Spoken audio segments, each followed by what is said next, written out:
Hi, folks. It's about exactly 2 p.m.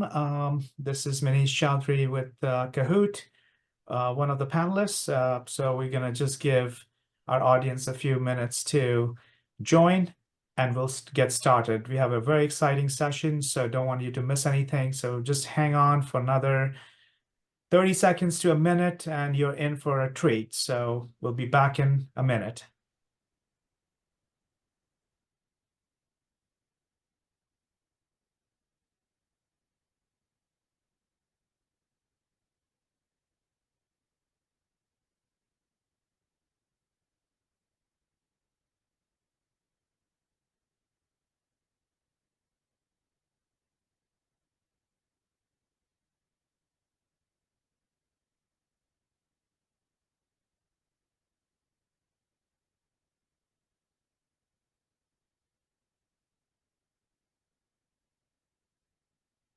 All right, folks, it's 2:01 p.m. Eastern Time. Thank you for everyone for joining. We have an exciting panel and a super interesting topic, which cannot be more relevant than it is than today. I mean, there's been a number of changes that has happened to the Amazon Seller Fulfilled Prime program, and also the changes that have transpired in the FBA program and the fees, which will make this a very interesting conversation. Next slide.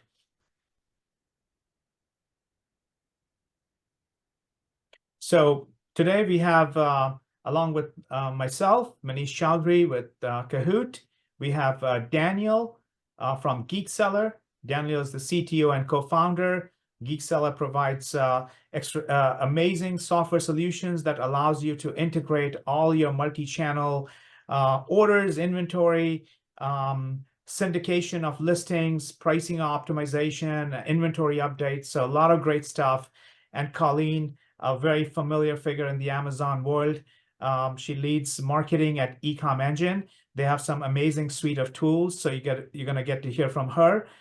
So let's get started, folks. The webinar is being recorded, so you don't have to take a lot of notes. We would love your questions. There should be time towards the end. It is going to be fast-paced, a very energetic webinar because we have a lot of amazing content to cover. But please send your questions in the chat box. We'll try to respond to as many as we can. And if you're not able to get to them live, we will get back to you after the webinar. So sit back, enjoy, and let those questions come in the chat box. Next slide. So what do we have as far as the agenda is concerned? We're going to cover very quickly some basics of what is Amazon Seller Fulfilled Prime program. What are the requirements of the SFP program as of October 1, 2023, when Amazon relaunched it? What's new with CFP? And a host of FBA fee changes. Some of them went into effect last month and more coming down the pike, which Colleen will cover, which makes this SFP program more relevant than any time before. And then Daniel is going to share how you can use this SFP capabilities to win on other channels and succeed, especially on Walmart. And we'll have questions towards the end. So let's get started. So for those of you who may or may not be familiar with Amazon Seller Fulfilled Prime, the 101 on Seller Fulfilled Prime and how it's different from FBA. In case of FBA, you ship your items to FBA. They distribute the inventory across their warehouse network. You pay a fixed fee per item to FBA, and Amazon ships the order. And we know all the fee changes that have come into effect, especially the ones we'll be covering today. Whereas in Seller Fulfilled Prime, you still get access to the Prime shopper. So for the end shopper, they cannot tell the difference between a Prime listing technically versus a non-Prime as far as fulfillment and shipping is concerned. However, you ship the orders from your warehouse or using any 3PLs. The fulfillment costs are typically not a fixed fee because most 3PLs or your own shipping cost varies by zone as the carriers charge. Amazon, of course, has limitations on storage space. Yes, they have made some progress with respect to bidding and how you can get access to more storage space. However, if you're doing your own fulfillment, there are no such limits as such.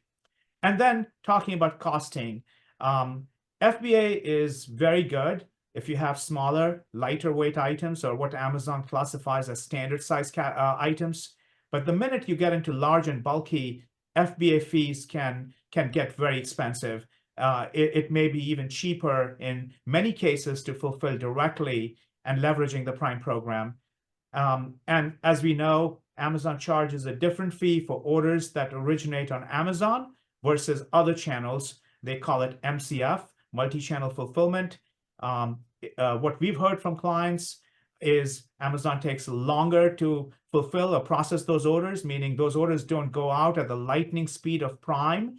They cost more, and they take longer to deliver and longer to process. Whereas with Seller Fulfill Prime, you can apply the same infrastructure to all orders from all channels, lifting boats from all the different channels that you're operating on. So that's the primer on Seller Fulfill Prime versus FBA. Next slide. So we're going to talk about why it's more relevant today, Seller Fulfill Prime program, than ever before. Next slide.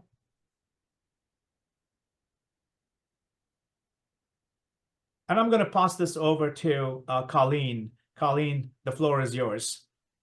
Great. Thanks for having me today, Manish. Looking forward to talking with everybody here today. As many of you know, FBA has been the go-to solution for a long time for sellers, but it's really beginning to hurt sellers' bottom line with all the increasing fees, restrictions, and other challenges. I probably don't have to tell you that. If you're selling on Amazon, you're experiencing this already. But in addition to the usual storage fees and peak season surcharges, this year, Amazon is introducing several new fees.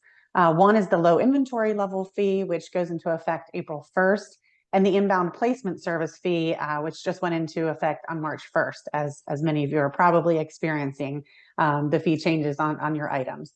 So Amazon determines that fee based on size, weight, inbound location, and whether you select premium or discounted placement service. So it's just a lot to keep up with these new fees, all of the changes that are constantly being made. And another change that's coming is the new product size tiers that have a more granular rate card that goes into effect shortly as well. So all of these changes just really impact sellers' bottom line, your profit. And so it's important to think about alternative solutions for fulfillment if you're experiencing this impacting your bottom line. Next slide. And so FBA, as you may have experienced, FBA products tend to have higher returns. So since Amazon handles all of the packaging and shipping, especially if you have like a fragile item, then it can really be an issue if you're not the one packaging and shipping it. The Amazon team might not be doing as good of a job as you might do. I was chatting with Manish the other day. He has a client that sells Italian imported cookies, and they were being sold through FBA fulfillment, and Amazon was putting them in poly mailer bags. So the buyers were receiving them basically as crumbs. And so when these cookies are broken upon delivery, then that negatively will impact your feedback, your product reviews, your future sales, and even your brand. And if you were packaging and shipping that yourself, you might choose to package it in a different way, resulting in a better experience overall. So making sure that you have more control using a fulfillment channel like SFP is a great option and something definitely to seriously think about. But with the new return processing fee going into effect on June 1st, this is another fee that's going into effect and will definitely impact sellers' bottom line. So this fee is for high return rate products in all categories other than apparel and shoes. And so while it might be convenient that Amazon handles customer returns on your behalf as the seller, Amazon gets to determine if the item in question is returnable or eligible for a return, but you have no control whether it's accepted as a return, even if it's clearly the buyer's fault that it's damaged or defective.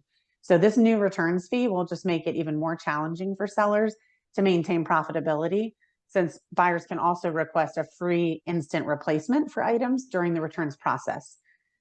So just another challenge. So now is a great time to consider Seller Fulfilled Prime, especially if you're experiencing items that are getting high returns with FBA. And the next slide Forecasting and balancing FBA inventory has always been really complex for sellers, but keeping a close eye on your minimum inventory level metric, which is a new metric that Amazon introduced this year, that will be imperative to keep a close eye on that to avoid the new low inventory level fee. That low inventory level fee goes into place in just a couple weeks on April 1st. And if you're concerned on how to manage this or how to monitor it, please let me know, because we do have a tool, Restock Pro, that can help with this.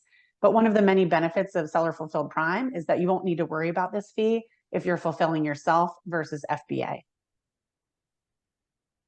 And as I mentioned, there's a lot of fees that impact sellers' bottom line, but shipping and delivery issues can also impact your profitability. There's been some studies and articles that have shown that in some areas of the United States, buyers are expressing frustration with Prime not meeting the delivery expectations. And while FBA can be very convenient for sellers, you have zero control. Seller fulfilled shipping helps you to optimize your entire logistics overall. It gives you more control, more opportunity to win on all channels, not just Amazon. And Daniel will speak to that a little bit later in this webinar. But it's definitely to your benefit to do seller fulfilled shipping in as many cases as you can. And the next slide. So as Manish mentioned, Seller Fulfilled Prime allows you to feature that coveted Prime badge on your listings while maintaining autonomy over your order fulfillment. So for instance, think about if you had an unexpected viral product, something that really takes off, and Amazon receiving isn't moving quickly enough, then you could lose out on a lot of sales. And SFP, or Seller Fulfilled Prime, will help you to have more control and just adjust to that market demand faster. But you can certainly use both FBA and Seller Fulfilled Prime, and it's up to you as a seller to really take a look at your products, take a look at your ASINs, what the fees are, the risk of shipping and packageability, and decide, which ASINs make the most sense for FBA versus SFP. But ultimately, you need to follow best practices for inventory management, whether you're using FBM, FBA, SFP, or another channel. But the bottom line is, just try to regain control of your business and your inventory. And using Seller Fulfilled Prime, you can do that while still getting the benefits of Prime. So just in general, recent times have just been really complicated for sellers. Seller Fulfilled Prime, I know we've heard from a lot of sellers that they're overwhelmed or intimidated or nervous to try Seller Fulfilled Prime, but it can really provide you with a lot of significant advantages. And so I'm excited that we have Manish here doing this webinar today, because he's going to share a lot about how you can navigate Seller Fulfilled Prime and strategies for success. All right. And lastly, I just want to mention that if you are selling FBA today and you transition to Seller Fulfilled Prime, make sure that you are monitoring your on-time delivery percentage and your seller feedback closer than ever. These are really important in terms of your criteria to be qualified for Seller Fulfilled Prime. The on-time delivery metric requires that you have 93.5% of your orders must be delivered on or before the delivery date promised to the customer. So it's not the shipping date or on-time shipping, it's the on-time delivery. And when you use FBA, that delivery is on Amazon to make sure that that gets delivered on time. But with SFP, it is your responsibility to the seller. It's the seller's responsibility to make sure it's delivered on time. So if you miss that deadline, that can really negatively impact you and your seller feedback. So make sure that you're paying really close attention to that and that you have the right logistics in place to ensure that your delivery is always on time. Now I'll turn it over to Manish with some ideas and solutions on how to implement SFP for your business. Thank you, Colleen. Sure. And folks, please keep your questions coming. I'm sure you have many, because Seller Fulfilled Prime program is generally looked with a bit of skepticism because it's so hard to implement. Looks like I've lost my video, but I'm still here live. So we'll continue on, and so please stick around. There's a lot of great stuff coming. Next slide, please. So what are the key performance requirements for the Amazon Seller Fulfilled Prime program? And Amazon made some sweeping changes in October 1 when they relaunched this program after a long hiatus. This program was closed for a long time and nobody new could get in. The good news is now every Amazon seller, professional seller, is allowed to apply for the Amazon SFP trial. If they pass the trial, they can graduate to becoming a full-fledged SFP seller. So that's the good news. And from firsthand experience, we already know Cahoot has helped several sellers graduate and pass the trial. So you need to have your infrastructure set up before the trial, so that you can go full steam ahead. So what are the requirements? There are several, but we're going to cover the most important ones. On-time delivery at least 93.5% of the time.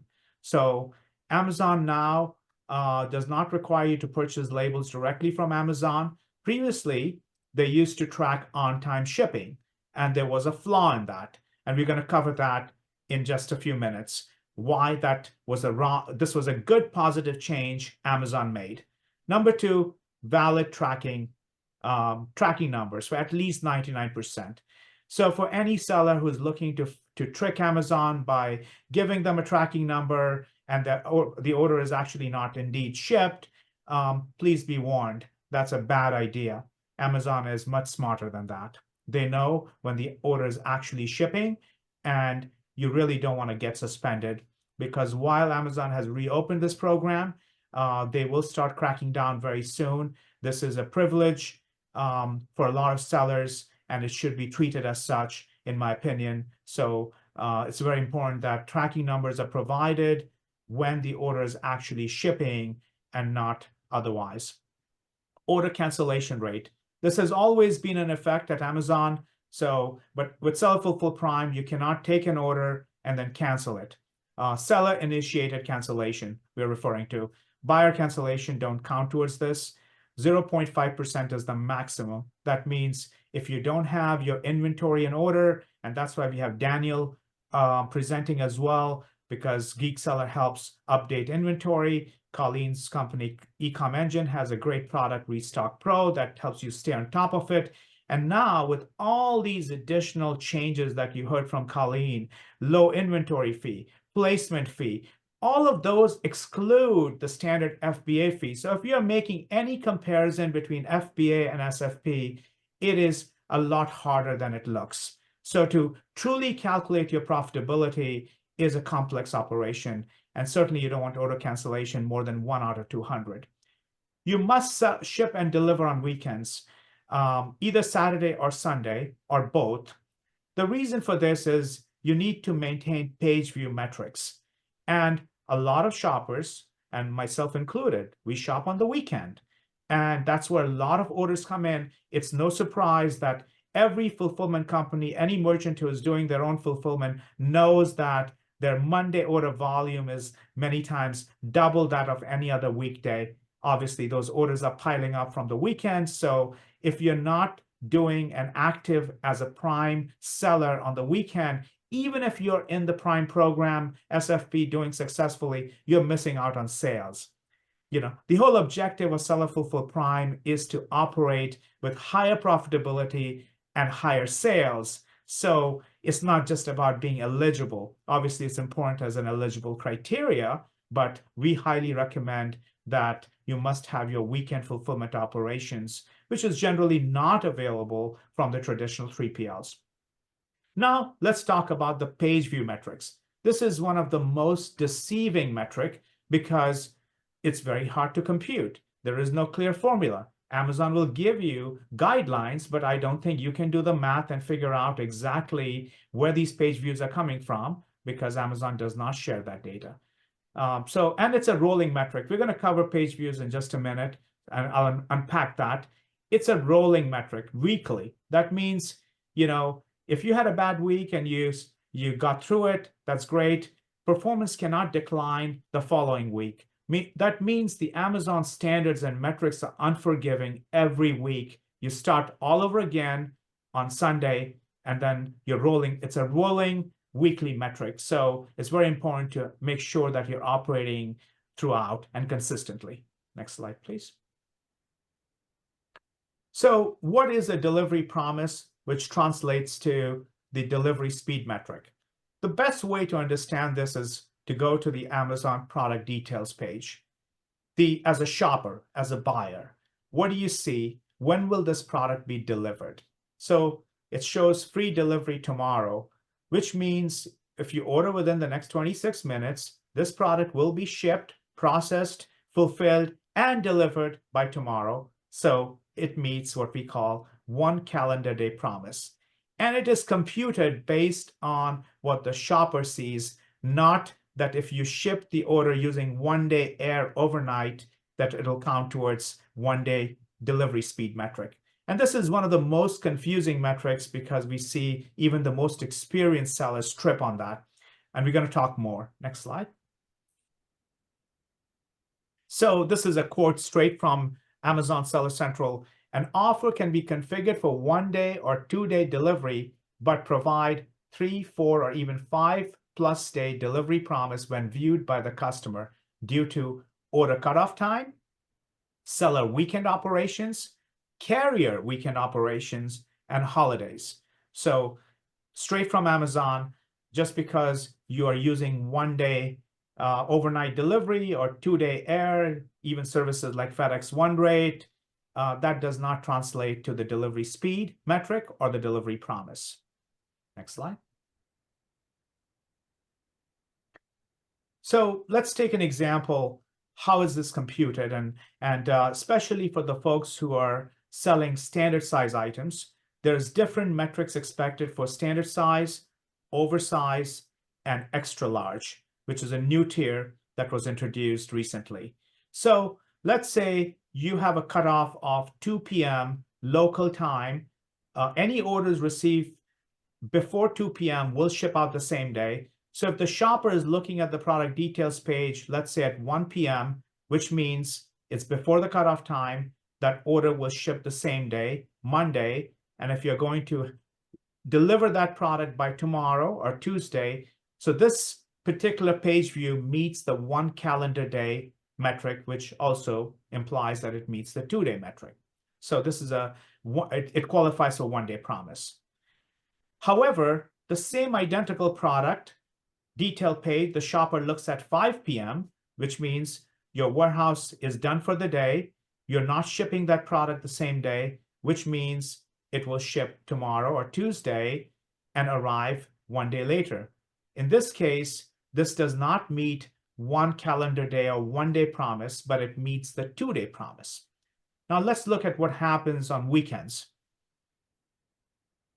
So let's say the product, the shopper looks after the cutoff time on Saturday, assuming that your fulfillment operations is working on Saturday, and a shopper looks at the product at 3 or 4 p.m. on Saturday. Sunday, your warehouse is closed. It's not operating. That means this product will ship on Monday. And even if it was being delivered 1 day later, it does not meet neither 1-day or 2-day delivery promise metric, which means you don't get credit for any of these page views, which means it's going to drag down your page view metric for the week. And this is where a lot of folks get confused. And there's also, this plays a big role in the warehouse selection, where your offers are available. And we'll talk about that because there's a close correlation between the page view metrics, your shipping templates, and your warehouses. Next slide. So this is a summation of looking at a weekly chart. If assuming that your warehouse has a cutoff time of 2 p.m. and they operate 6 days a week, Monday through Saturday, even in the best case scenario, you have 14 hours max where the products will display 1-day page view metric or 1-day promise. Majority of the time, it will not display the 1-day promise. And 1 day is the one that gets really hard. And 2-day, of course, is also very important, but you lose a lot of the page views that will not count towards 1-day promise because of the way how Amazon computes it. Next slide. In order to meet the 1-day delivery promise, if you had 2 strategically located warehouses, you will achieve about 10% 1 day, which is below the criteria for standard size items. And I say strategically located, which means your warehouse has to be in Southern California, the tri-state New York, New Jersey region. If it is not there, you will not get the page views because page views come from humans, and humans live is basically where the population is located. And densely populated areas are places like California, the upper northeast, Texas, Florida, upper Midwest. Obviously, this pattern changes based on your products, the kind of products you sell, the seasonality. So we have clients that we support that sell pool supplies. Obviously, nobody is getting on the pool in New York right now. So people are not searching for that product. Alternatively, if you were selling winter equipment, then obviously you will get more page views. So it's a very complex analysis that needs to be performed, because in order to meet one day delivery promise for standard size item, you would typically need at least 4 locations. In order to comfortably meet this promise, because you don't want to be on edge half the time looking at your metric, and if you go 1% down one day, you are in jeopardy of losing your SFP status. So that's not a comfortable place that we generally do not recommend. But obviously there is a cost of placing inventory widely, because you need to have sufficient inventory, just like FBA. That's one of the reasons why Amazon has introduced this inbound placement fee, because if you only have 4 units, how do you spread that across 6 locations? And Amazon was previously eating the cost of shipping overnight or express to get the order to the customer within the Prime SLA, service level agreement, and Amazon has caught on to that. And that is one of the underlying reasons why they've introduced these placement fees. And to cover even more radius, you need even more locations. So we have a full webinar dedicated to the speed metric in detail. So if you're interested, reach out. We'll be happy to share that with you. But suffice to say that site selection is a complex operation and analysis that should be done very judiciously.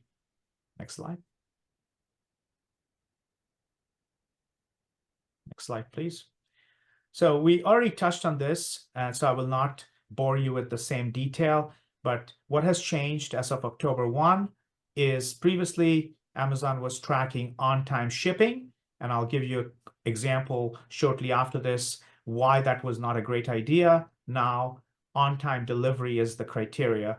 And if you deal with inclement weather, carrier-related delays, it's hard to fight Amazon that UPS did not deliver. You will have to provide a plan of action. You need to be prepared. If an issue happens, you need to think ahead, not after the fact, so that you need to have your basically have all the information handy in case you need to deal with that problem. But 93.5% on-time delivery despite carrier-related issues is a pretty tough bar. The second big change is faster shipping nationwide, or faster delivery for all SKUs, not just standard size. Previously, this is under the old SFP program. You may be familiar that sellers could do regional prime, because they could just carve out, they had 1 or 2 warehouses, they could just draw a circle or radius around that, and I only want to do prime in that region. Not anymore, because Amazon expects your products to be available to ship for free nationwide. We're going to talk about this momentarily in more detail. And Amazon buy shipping is optional, meaning to ship out the Prime SFP orders, you don't need to purchase your labels from Amazon. We believe it's a positive change. From our own experience as a leading shipping software provider, as a fulfillment provider, we've encountered anomalies and errors with buy shipping that defies common logic, because we can get certain services, for example, through FedEx direct, but we don't get them through buy shipping, and there was always a challenge. So at least Amazon has listened to the sellers and made this positive change. Next slide. So we already covered this. I'm not going to belabor. Old metric was 99% on-time shipping rate. The new metric is on-time delivery. And so you still do. So you need to have great software, because it's not just you need to now, if you can deliver using cheaper, economical ground service and have it delivered on time, then you don't need to pick express shipping. And all of this needs to be done very rapidly, 6 days a week. So here's an example why this is a positive change. Let's say you have a warehouse, you have 2 warehouses, one in New York, one in California, and both warehouses operate at 2 p.m. local warehouse cutoff time. That means any orders that come in before 2 p.m. local time will ship out the same day. An order comes in, let's say, at 4 p.m. from a customer in New Jersey. So if you can picture this on the map here, under the old metric, because Amazon was tracking on-time shipping, you were expected to ship this order the same day. That means you would actually, at 4 p.m., which is after the New York warehouse operations have been done for the day, you would end up shipping that order cross-country from your California warehouse. And obviously, it cannot reach New Jersey in 2 days using the economical ground service. You would have to use expensive air and ship that product cross-country to the customer in New Jersey. Now, you don't have to do that, because you can wait to ship this tomorrow using ground, which will only take 1 day, and it can still get delivered on time for the Amazon SLA. So that's a positive change. And once again, how do you compute all this? You need great technology. You need great software. Otherwise, to make this decision by hand, by human, very expensive. And obviously, Cahoot is one of the few that has the technology. Even if you have your own warehouses, we have the tool that can support you with that. Next slide. So this is the metrics for delivery that is expected, but based on size tiers: standard size, oversized, and extra large. This is a new tier that was recently introduced that applies to products weighing 50 pounds or more, or the bulky products that exceed 96 inches length or 130 inches of girth. And there's different criteria for electronics like TV. Before, 1 day delivery was expected, page view was expected 20%, now it's 30%. 2 day is 70% now, which means essentially if you are dealing with standard size items, there's no easy way than having minimum of 4 to 5 strategically located location warehouses, because you have to deliver everything in 2 days or less. So, and that includes the weekend. So it's a very high bar. Oversize has also gotten a lot more aggressive. Amazon expects 1 day delivery page view metrics to be made 10% of the time, for 2 days, 45%. And extra large is expected 2 day within 15%. So again, this is a highly deceiving metric. It does not translate to 15% of my orders need to ship within 2 days. It's about 15% of your page views.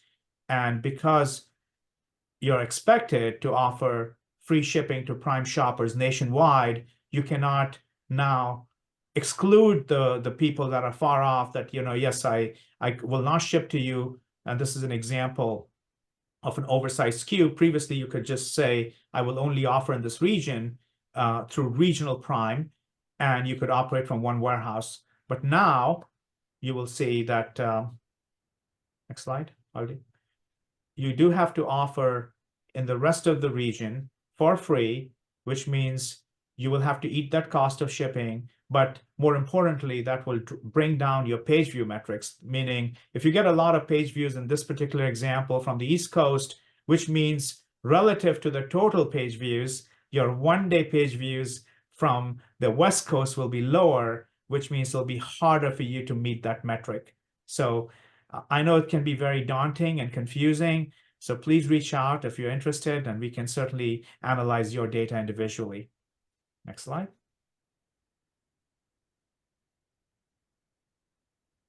We've already covered this. Amazon buy shipping is optional. Now you can purchase your own label. Those carriers have to be approved by Amazon, so you cannot use carriers of any choice, meaning you cannot use DHL today because they're not on the Amazon approved list. So Amazon will not recognize that tracking. So if anybody is offering you discounted shipping, that is what we generally call non-guaranteed offerings from consolidators, folks like, and Cahoot works with all of them, but they're just not eligible as an SFP carrier, whether it's a DHL or OSM or LaserShip.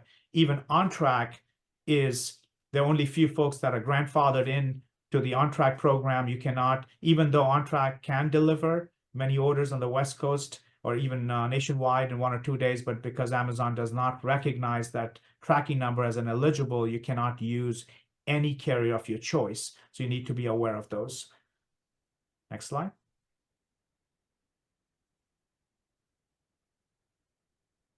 So just a quick intro, and before I pass this on to Daniel, looks like we'll have plenty of time for Q&A, so please keep your questions coming. If you're looking for a reliable seller fulfill prime partner, Cahoot can be a great option for you. We specialize in seller fulfill prime. It's the most demanding fulfillment standards in the industry. We have great technology that supports this, late cutoffs across our network, weekend fulfillment, and for many, many products, seller fulfilled prime can be cheaper. And we know that because from our experience, less hassles, certainly far less limitations, especially now. We do support full service, so Cahoot can also forward your inventory to FBA if you need. We obviously fulfill orders from all channels. We have our own technology, and we support seller fulfill prime. And our clients, we've been very thankful to our clients for giving us the high performer ratings on all the leading review sites. So without further ado, I want to pass this on to Daniel, who's going to cover, once you have SFP operations, how do you turbocharge this and take full advantage of this and increase your sales in other places?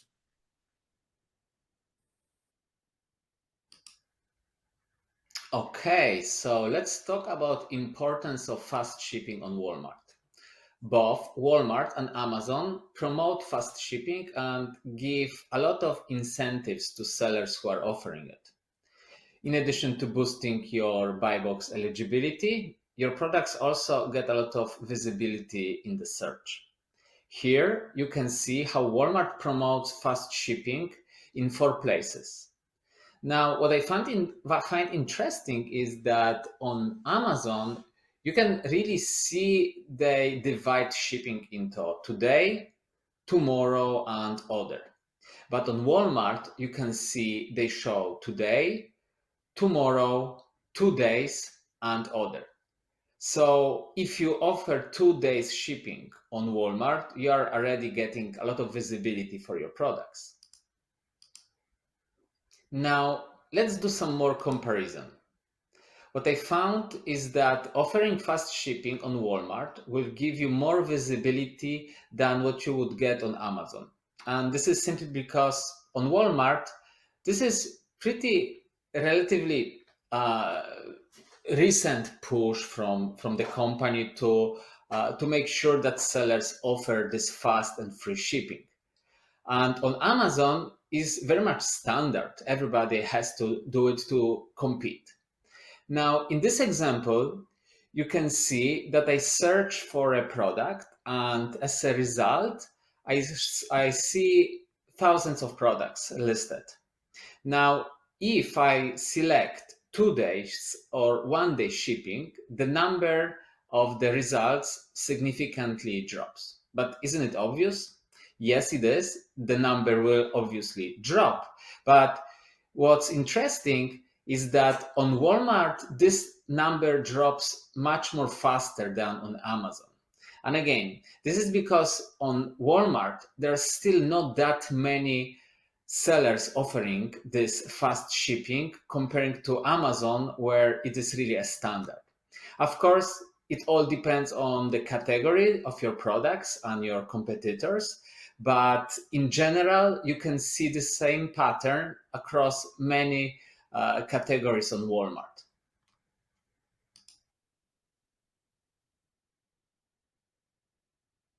Okay, so let's discuss what are the shipping options that sellers can select on Walmart.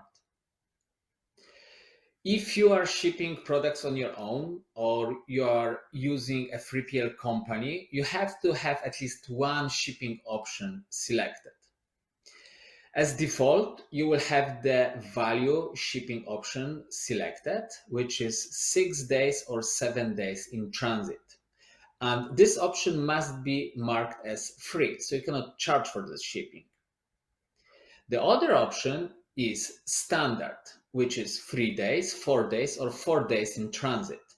This option can be either free or paid.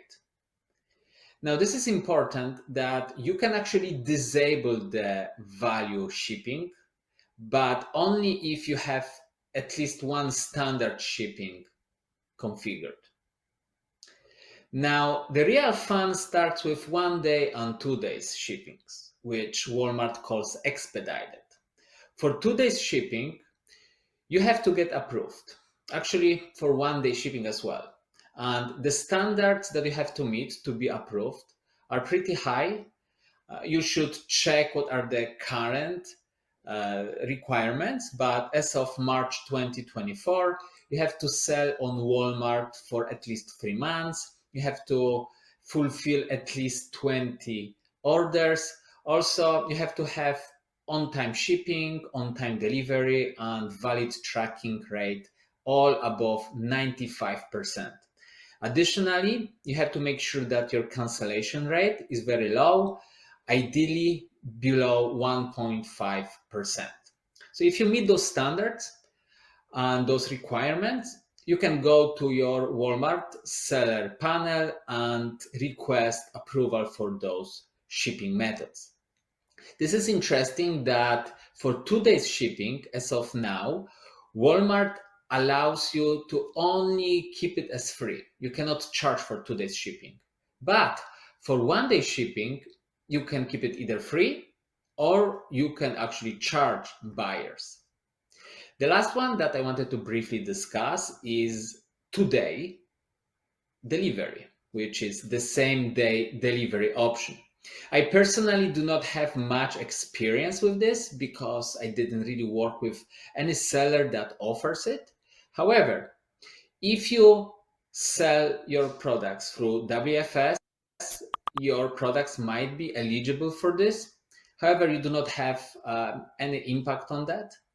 Additionally, some sellers who have stores, some local distribution centers or local stores, and they have a deal with Walmart, they can also be listed as same-day delivery or pickup from the store.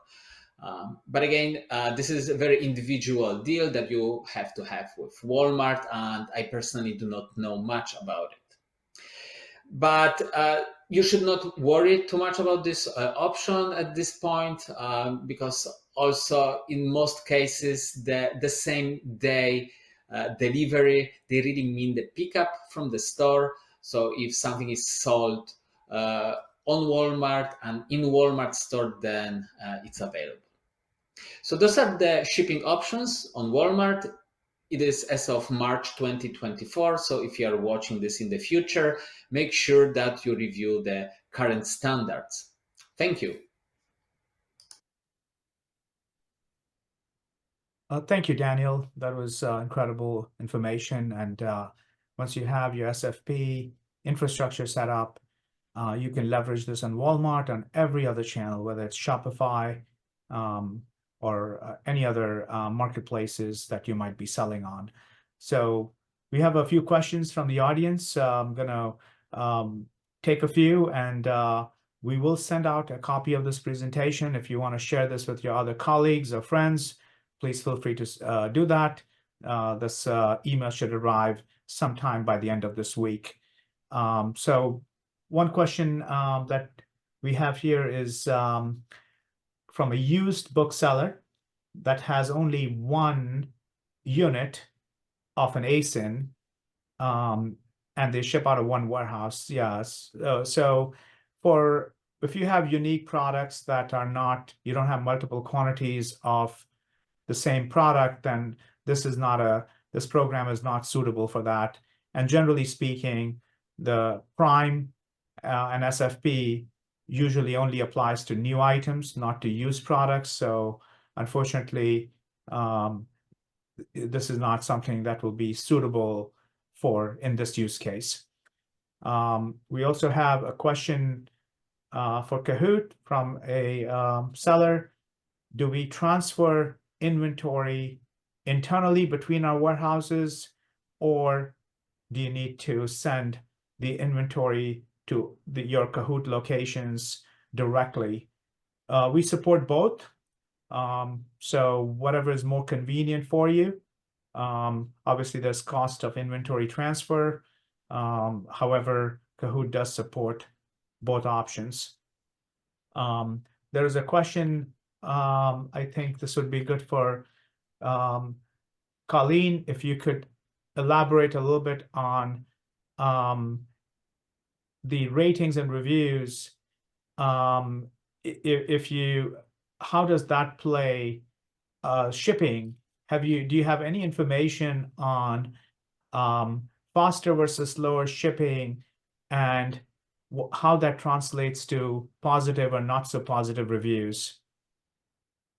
Sure. So the reviews are directly related to the product, but the feedback is related to the seller itself. So that includes the whole customer experience, the customer service side of things. So, wowing the customer, having a great experience where their product arrives ahead of the delivery time or on time is definitely going to set you up for more success with feedback, versus if it's after the delivery date, you have a disappointed customer, then they are more likely to leave negative feedback. Thank you, Colleen. While we have you, the change that Amazon is making with respect to making the returns consistent across SFP, seller fulfilled, as well as FBA, could you touch a little bit on that for our audience? So sorry, say again, on the returns Yes, changes? Okay. returns process being more consistent, whether the product was fulfilled from FBA or if it was fulfilled by the seller using SFP or otherwise. Right. So, obviously with SFP, you have more control over your fulfillment, your packaging, your shipping. So you'll probably be likely to see less returns because you can be sure that the sellers are receiving, that the buyers are receiving the correct item from you. It's not a counterfeit item, a commingled inventory. You've ensured that instructions are included. It wasn't damaged before you sent it. You packaged it properly. All of those will just contribute to a lower return rate. But if you do get a return that Amazon approves and you disagree with that, you can go to the managed safety claims to file a reimbursement claim. Now, I know that takes time, and I've heard that it can sometimes be very hard to even get it approved. Amazon tends to side on the side of the buyer, so that can be difficult, but there is the safety claim option for sellers to file a claim for reimbursement if you disagree. Thank you, Colleen. I think the next question is for Daniel. Daniel, in your experience, what have you seen with respect to sales lift on Walmart and other channels as a result of offering faster shipping? Does faster shipping pay off in other ways when you're operating on other channels outside of Amazon? So I do not have a specific number, but first of all, the Walmart requirements really are much more lower than Amazon. So if you meet all those Amazon requirements, it would be as default you are eligible for similar benefits on other marketplaces.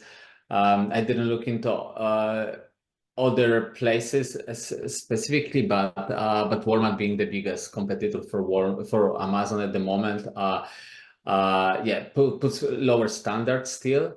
However, they are very much not allowing sellers to win the buy box without free and fast shipping. So and just losing or winning buy box is very significant, as we know. So again, I don't have hard numbers here in front of me, but it's becoming more and more also standard on Walmart and other places. Thank you, Daniel. That makes sense. Faster delivery is absolutely proven to increase your conversion, improve your sales, all things being equal. So without a doubt, that's the world we are living in, and I don't see that changing anytime soon. There is a question from the audience. It's probably the last one, and we'll end the webinar right after this so that folks can get a few minutes back. A seller that I'm shipping overnight shipping, I'm shipping all my packages using overnight, and some are getting delayed due to no fault of my own. What can I do? Again, I would look at it's not just sufficient to ship the product, you have to track the delivery of the product, and you have to have the tools and technology that can help you stay on top of that. I know sellers are busy. If you're operating your own warehouse, you may not have the tools and resources to stay on top of these because you cannot go tracking number by tracking number to figure out which products are getting delayed and so on. So I think great tool, great technology and automation, because typically, unless there's a weather-related delay, carriers should be delivering, at least the national carriers like UPS and FedEx should be delivering on time. So please reach out. We'll have to dig into the data to give you more of a concrete answer. We don't encounter that generally. And second is a function of volume, meaning, if you're only shipping, just for example, 20 orders a day, and if one of the packages is delivered late, you basically, that's a 5% of your total volume. So you have to also take that into consideration. So large volume sellers obviously have an advantage because even a few things go wrong, overall, they continue to meet those metrics. So something to be aware of. I think that's all we have for today. And please reach out if you have any specific questions, and we would love to help you. All our contact information is here. Thank you, everyone, for joining. Have a great rest of your afternoon, and talk soon. Thank you. And thank you to all my panelists for joining.